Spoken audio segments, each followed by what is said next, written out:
চালু থাকা কোনো সামাজিক কল্যাণকর কর্মসূচি বন্ধ এই সরকার করছে না। ওয়েলকাম টু মাই বাংলার প্রকল্প চ্যানেল। বাংলার প্রকল্প চ্যানেলে সবাইকে জানাই স্বাগত। আবারও অনেকদিন পর চলে এলাম বেকার যুবক যুবতীদের জন্য গুরুত্বপূর্ণ আপডেট নিয়ে। বর্তমানে এখন পশ্চিমবঙ্গ রাজ্যে গঠন হয়েছে বিজেপি সরকার। বিজেপি সরকার দিয়েছিল প্রতিশ্রুতি যে বেকার যুবক যুবতীদের কিন্তু প্রতি মাসে ৩,০০০ টাকা করে দেওয়া হবে।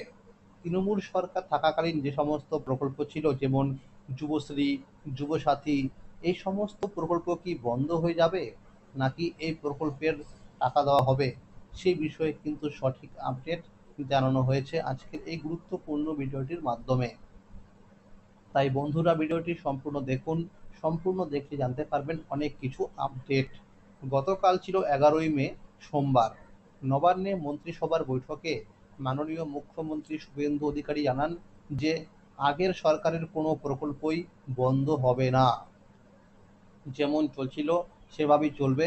শুধুমাত্র প্রকল্পগুলির নাম পরিবর্তন হতে পারে এবং প্রকল্পের যে ছিল ওয়েবসাইট, সে ওয়েবসাইটে আপডেট আনা হবে, এরকমটা কিন্তু তিনি জানিয়েছেন।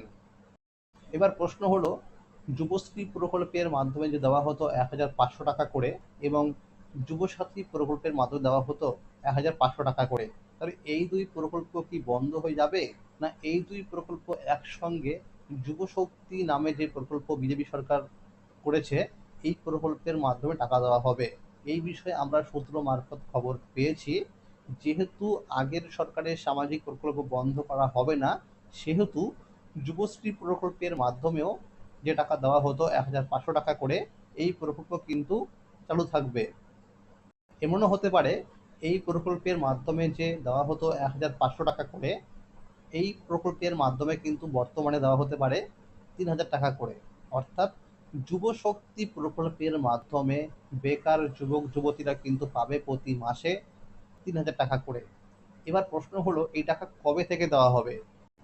এই বিষয়ে কিন্তু তিনি জানান, অর্থাৎ মুখ্যমন্ত্রী শুভেন্দু অধিকারী জানান, জুন মাসের 1 তারিখ থেকে কিন্তু সামাজিক প্রকল্পগুলি টাকা উপভোক্তাদের ব্যাংক অ্যাকাউন্টে আসা শুরু হবে।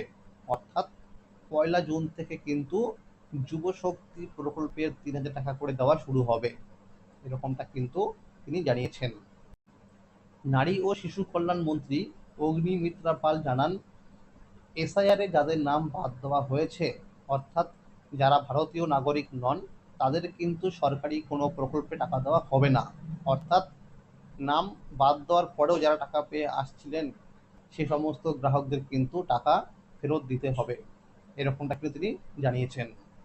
তাহলে বন্ধুরা, বুঝতেই পারলেন যে যুবশ্রী প্রকল্প এবং যুবসাথী প্রকল্প কিন্তু বন্ধ হচ্ছে না, শুধুমাত্র কিন্তু প্রকল্পের নাম পরিবর্তন হতে পারে।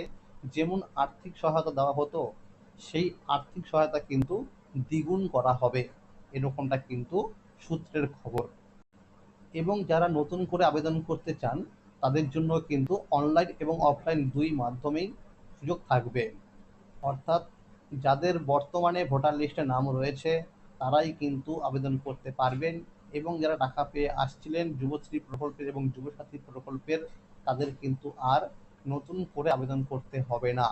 অর্থাৎ যাদের নাম রয়েছে ভোটার লিস্টে, তারাই কিন্তু টাকা পাবেন, আর যাদের নাম বাদ দেওয়া হয়েছে এসআইআরে, তাদের কিন্তু টাকা দেওয়া হবে না।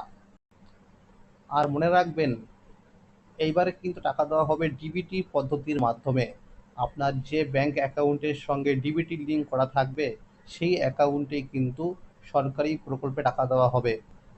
এইরকম আরও নতুন নতুন আপডেট সবার আগে পেতে হলে চ্যানেলটিকে অবশ্যই মনে করে সাবস্ক্রাইব করে রাখুন এবং সকলের কাছে শেয়ার করে দিন। আর যদি ভিডিওটি ভালো লেগে থাকে, অবশ্যই একটি লাইক করে দেবেন। ধন্যবাদ।